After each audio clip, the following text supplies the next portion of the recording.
Mr. Putter and Tabby Bake the Cake. Illustrated by Arthur Harwood.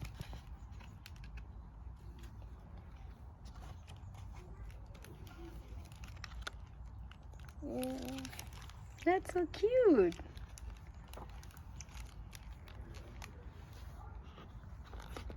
Playing with the ribbons. Naughty little Tabby. Chapter 1.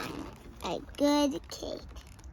It was winter time. Mr. Putter and his fine cat Tabby sat at their window every night to watch the snow come down.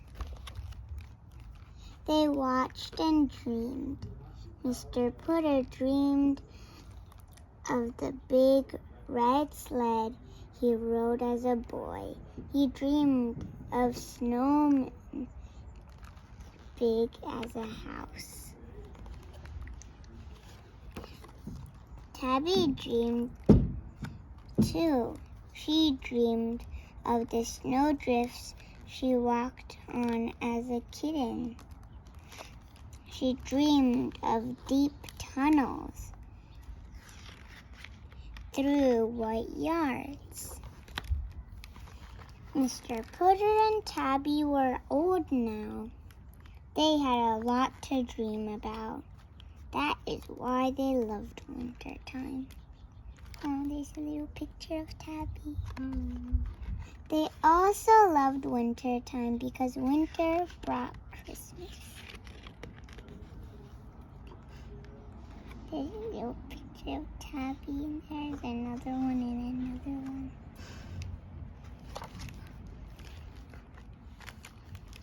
Mr. Putter loved to give Christmas presents.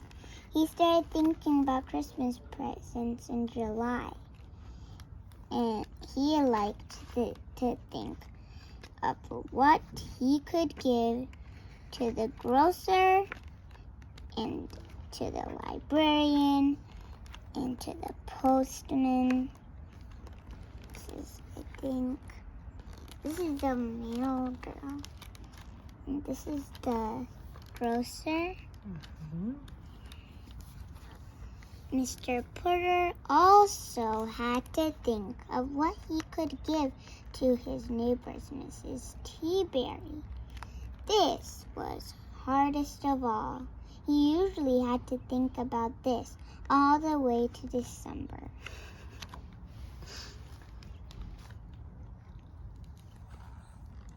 Miss Teaberry liked strange things.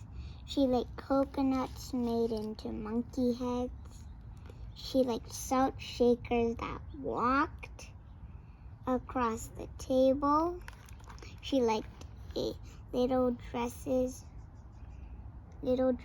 for her teapots. She even liked fruitcake.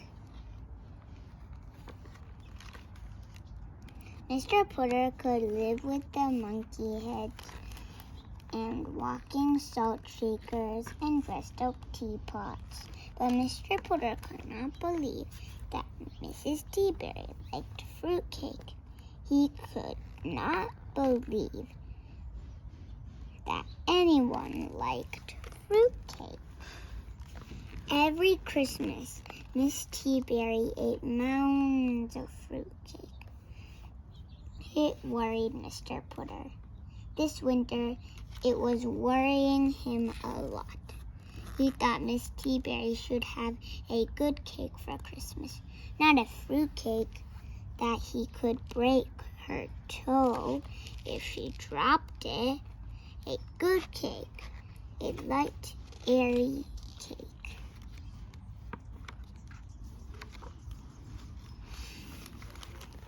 And one night, as he and Tabby sat dreaming at their snowy window, that is what he decided to give Miss Teaberry for Christmas. Mr. Putter would bake her a Christmas cake. It would be a kinch. What's a kinch? Chapter 2. No Pans. A cake was not a kinch.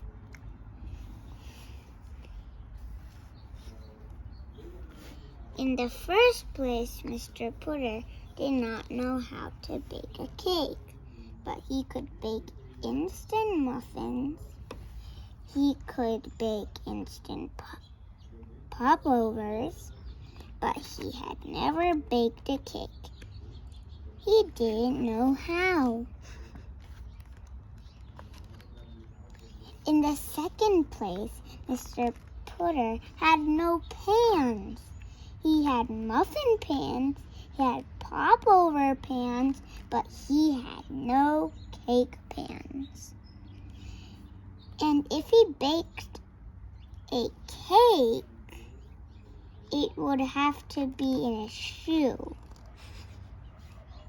or maybe in a flower pot, or even in a hat, but not in a cake pan because he did not have one. In the third place, Mr. Putter had no cookbook and had books on seaweed. He had books on clouds. He had books on Chinese trees, but he had no cookbooks. See, that's the cloud book. Mr. Putter thought about no cookbooks, no cake pans, and the fact that he did not bake cakes. He said to Tabby, "Maybe for Christmas, Mrs. Teaberry would like a nice cup of tea and a card." Seems like he knows how to make tea. Mary Sue. 1 week before Christmas, Mr. Putter and Tabby took a trip to the sweet shop. It was owned by a woman famous for her cakes.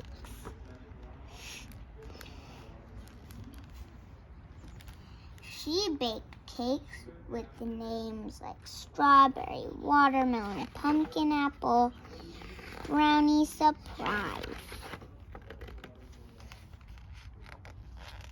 Her name was Mary Sue. And if anyone could teach Mr. Putter to bake cake, it would be she. Mr. Putter told her his story. He wanted to bake a Christmas cake. He said, something light, something airy, something that would not break a person's toe. Mary Sue listened carefully. She took good notes, and then she began to sell him things.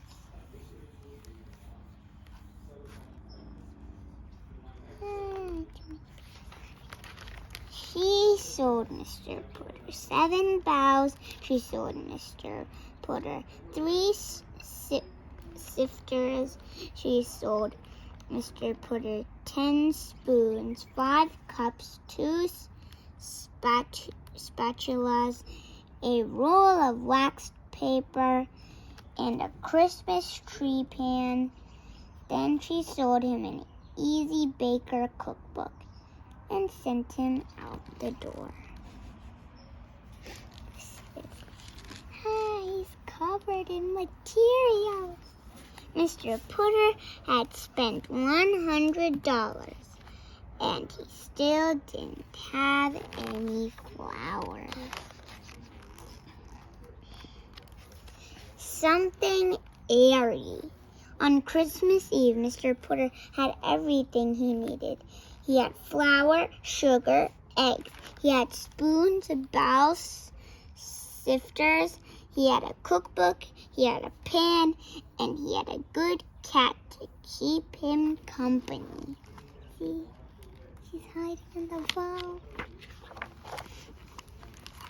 Mr. Putter baked all night long. His first cake fell flat. His second cake would leave the pan. His third cake caught on fire.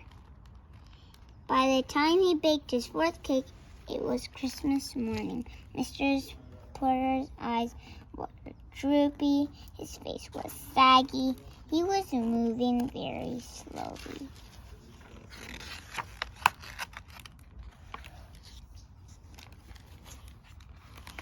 Mr. Porter did not give up, and by 9 o'clock in the morning, he made the most beautiful Christmas cake in the whole world. It was light, it was airy, and it could not break a person's toe.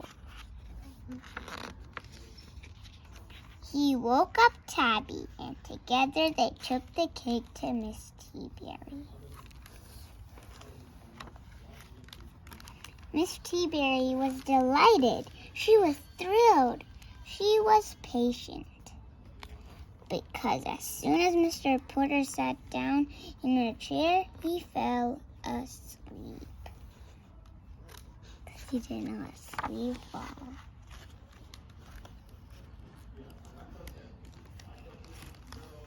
And she had to wait 12 hours before she could cut her cake. She wouldn't have any without Mr. Porter, and that is how long he slept.